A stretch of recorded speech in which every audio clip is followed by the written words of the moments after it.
তো গাইস দেখতে পাচ্ছ এটা আমাদের মানে ভেদিয়া আর কি, ভেদিয়া এবং মানে তোমাদের ডিস্ট্রিক্টটা বলি বর্ধমান এবং বীরভূমের মানে মিডিলে একটা অজয় সেতু আছে। তো সেই সেতুর এখানে আমরা ঘুরতে এসেছি। এটা এই ছেলেটা সাজিদ কি আছে, সুজিত ব্লগার। সুজিত ব্লগার, ও মানে ইনস্টাগ্রামে খুব ভালো ভিডিও বানাই। তোমাকে বললো চলো মামা ঘুরতে যাই ওদিকে। বললাম বেশ চো, এখানে একটা ভালো জায়গা আছে ঘোরার মতো। ভিডিও দেখাও। তো তোমাদের ব্যাগটা দেখাচ্ছি, দেখো এখানে ব্যাকগ্রাউন্ডটা কত সুন্দর আছে।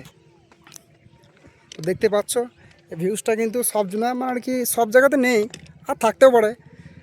তো সেক্ষেত্রে আমাদের এখানে ফটো এসব হাবি যাবে অনেক জনে আসে তুলতে, চাইলে তোমরাও আসতে পারো। তো দেখতে পাচ্ছ। আর ওই যে একটা পতাকা উঠছে, ওই সোজা সোজা ওই একটা টাওয়ার আসছে না, ওখানে আমাদের গ্রামটা, ঠিক আছে। আর এটা এই যে ব্রিজটা শেষ হচ্ছে ওটা ওখানে পড়ে যাচ্ছে বীরভূম, বোলপুর শান্তিনিকেতন এরিয়ার মধ্যে পড়ছে ওটা, বোলপুর, ঠিক আছে। আর এই যে এই দিকটা পড়ছে আমাদের মানে বর্ধমান জেলা, এটা ভেদিয়া সুগ্রাম বলে এরকম একটা জায়গা আছে, শেষ সব জায়গা, ঠিক আছে। তো এই দেখো মামু সব দেখে বেড়াচ্ছে, নিচেতে যাস না পড়ে যাবি কিন্তু, ঠিক আছে। ভালো লাগছে, কি বলবো, অসাধারণ লাগছে। এসে দেখো, মানে আমরা বলছি হয়তো তোমরা বিশ্বাস করছো না, তোমরা নিজের চোখে একবার দেখে যাও। তো ঠিক আছে, পরে অনেক কিছু দেখাচ্ছি, এখন আপাতত বাই, ঠিক আছে, টাটা।